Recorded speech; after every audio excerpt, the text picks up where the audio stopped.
मट्टी में मिल जाने का खौफ नहीं है, मट्टी पाँव पे ना लग जाए इस चीज़ का ज़्यादा खौफ है।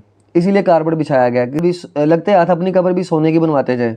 सबसे शर्मनाक ये कि कैमरे वाले को कब्रिस्तान लेकर आए हैं, उस कौम के ओहदेदार हैं जिसे तन ढांपने के लिए कपड़ा मैसर नहीं, जहाँ फटे हुए टाट से लोग घर बनाते हैं, जिन्हें सर्दी से बचने के लिए मुयस्सर गर्म लिहाफ नसीब नहीं होता, जहाँ लोगों के फेंके हुए जूते खरीद लेना ही आफियत समझी जाती है, जहाँ सर्दी से ठिठुरते बच्चे बोसीदा उन्हीं कपड़ों को भी तरसते हैं। सरकार फरमाते हैं कि अगर तकब्बुर के बारे में तुम्हें खुदा की नाराज़गी का इल्म हो जाए तो तुम तादमे मर्ग मट्टी पर बैठो।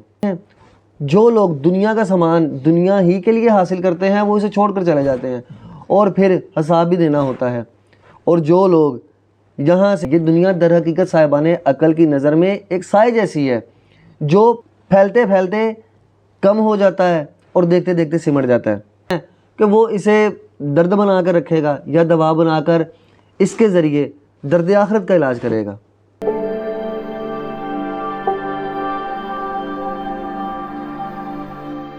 अस्सलाम वालेकुम नाज़रीन, मेरा नाम है मोहसिन रज़ा और आप देख रहे हैं यूट्यूब चैनल। निगरान वज़ीर आला पंजाब मोहसिन नकवी साहब की एक जो फ़ोटो है वो सोशल मीडिया पर काफ़ी तनकीद का शिकार है।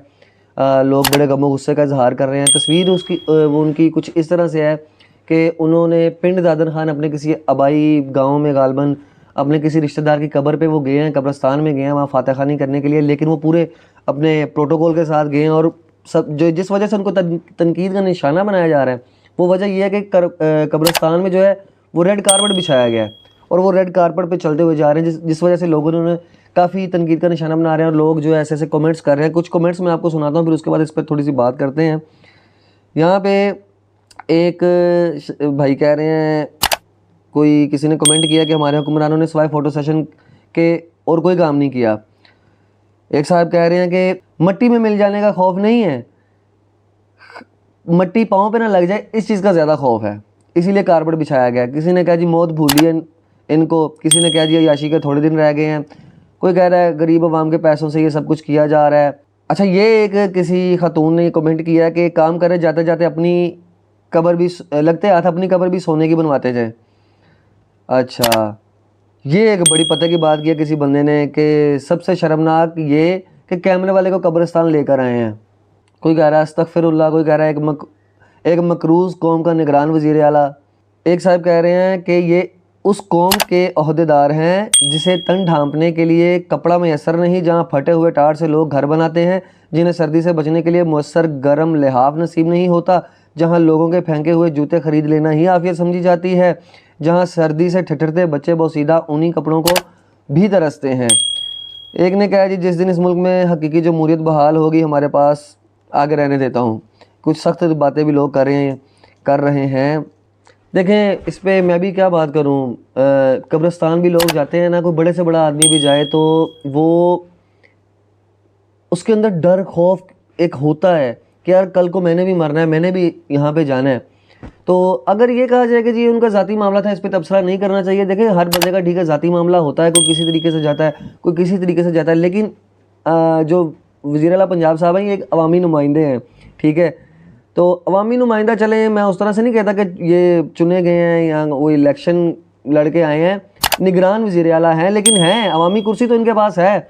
इन पर ज़्यादा जिम्मेदारी आयद होती है कि ये अवामी वसाइल को अपने ज़ाती कामों के लिए इस्तेमाल नहीं कर सकते। तो इसलिए ये कोई इनफरादी मामला नहीं है कि वज़ीर आला कारपेट पे जाहो जलाल के साथ चलता हुआ प्रोटोकॉल के साथ वो कब्रिस्तान में फातह खानी के लिए जा रहा है। तो इस बात पे जी तबसरा बनता नहीं है। खैर, मैं ज़्यादा तबसरा करता भी नहीं हूँ, क्या कर सकते हैं, लेकिन एक अफसोस है। मैं तो यहाँ पे मौला अली अलैहिस्सलाम का एक फरमान सुना के तो बात को वाइंड अप भी करता हूँ। मैं इस पर क्या तबसरा करूँ। तकब्बुर के बारे में सरकार फरमाते हैं कि अगर तकब्बुर के बारे में तुम्हें खुदा की नाराज़गी का इल्म हो जाए तो तुम तादमे मर्ग मट्टी पर बैठो। अगर तुम्हें क़यामत तक भी ज़िंदगी मिले तो तुम मट्टी पे बैठो, अगर खुदा की नाराज़गी का तुम्हें तकब्बुर के बारे में इल्म हो जाए। तकब्बुर तो इतनी बुरी चीज़ है, शैतान ने भी क्या किया, तकब्बुर ही किया ना। और सरकार फरमाते हैं कि आगाह हो जाओ कि दुनिया ऐसा घर है जिससे सलामती का सामान इसी के अंदर से किया जा सकता है और कोई ऐसी शय वसीला निजात नहीं हो सकती जो दुनिया ही के लिए हो।